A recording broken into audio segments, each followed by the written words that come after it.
Hello, folks.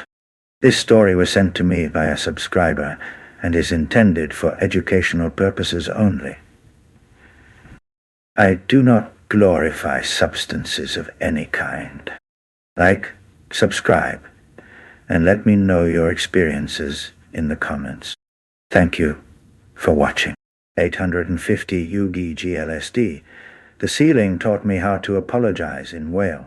I took the blotters around noon, mostly because that seemed like a respectable, almost responsible time to initiate a journey to the interior of my own psychology via chemical prism. I had the apartment to myself, a playlist of weird jazz fusion, an Icelandic ambient chants queued up, and a fridge full of pre-cut pineapple slices. For the first hour, nothing happened. I cleaned the stovetop and texted my cousin about raccoons. At exactly minute 87,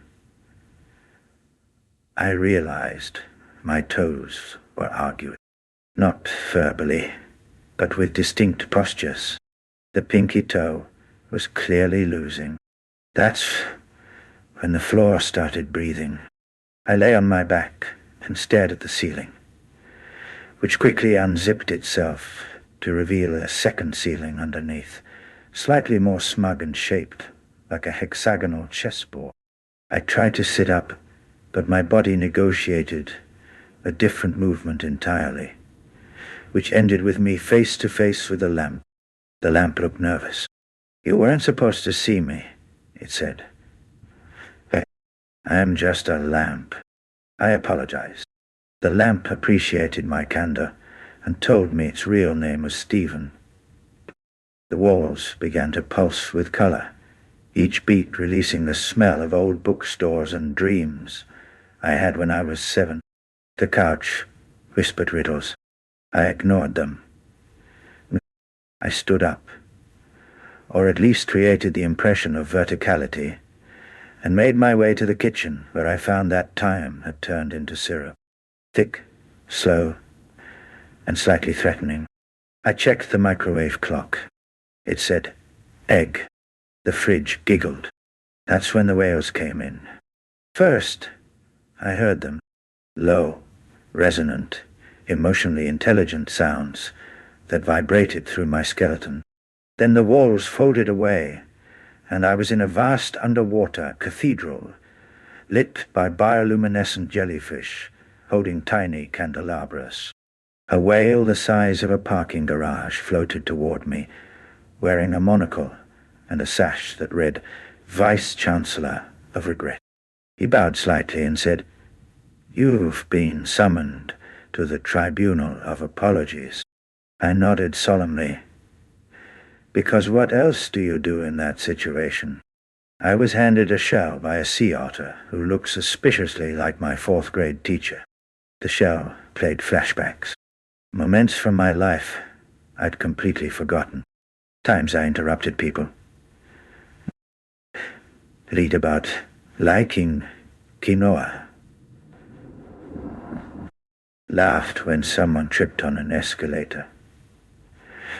I tried to justify myself, but the whale raised a fin and said, "No need. Just say it in whale."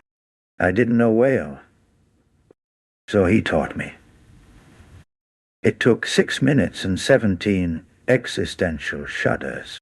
Whale is not spoken. It is felt. You don't pronounce the vowels. You become them. Once I had apologized correctly, a school of sardines formed into the shape of a thumbs up and swam away. I was deemed emotionally acceptable. I was given a complimentary coral crown and a coupon for 10% off enlightenment. Then the scene dissolved into dust, and I was back on my living room floor, sobbing gently into a throw pillow shaped like a pizza slice. Around hour 6, I became convinced that the bathroom mirror was broadcasting my thoughts to a panel of invisible judges. I covered it with a dish towel and felt immediately less vulnerable. I opened the cabinet looking for toothpaste and found a tiny elevator. I pressed the button, labeled unexpected memories, and it took me to a waiting room filled with cardboard cutouts of every hairstyle I've ever had. A receptionist who looked like a blend of my mother and a hammerhead shark gave me a clipboard. It asked, "What are you avoiding?" I wrote, "Laundry," in giant crayon letters. She nodded, satisfied. At hour 8, the moon appeared inside my apartment. It was much smaller in person and smelled faintly of licorice. It rolled across the floor, paused, and asked if I was using my sadness constructively. I told it I was trying. The moon gave me a hug. I could only feel my memories. Then it rolled under the couch and disappeared, humming what I think was a Frank Sinatra song backwards. I ventured onto the balcony to check if the outside world still existed. It did. But it was clearly different. The trees were communicating through synchronized leaf rustling. A passing squirrel saluted me. The clouds rearranged themselves into a diagram labeled, "What You Forgot to Feel in 2016. I laughed so hard, I almost dropped my pineapple. As the come-down began, everything softened. The geometry of the world relaxed. The walls stopped breathing and went back to just being walls. The couch stopped whispering riddles, though it gave me a thumbs up with a loose cushion. The lamp winked one last time and returned to full lamphood.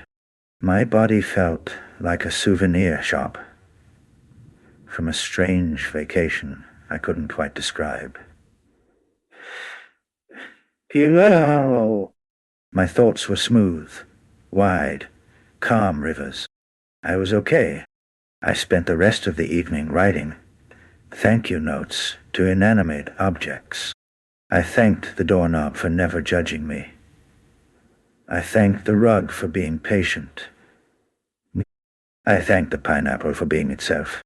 I didn't sleep that night, but I rested in the kind of way that makes you feel like your dreams will forgive you eventually. It's been a few weeks since that day, and I still occasionally hear the whale sounds if I sit very still near the toaster. I've started learning to apologize without needing to be asked. The lamp, by the way, still looks at me funny. I think it misses Stephen.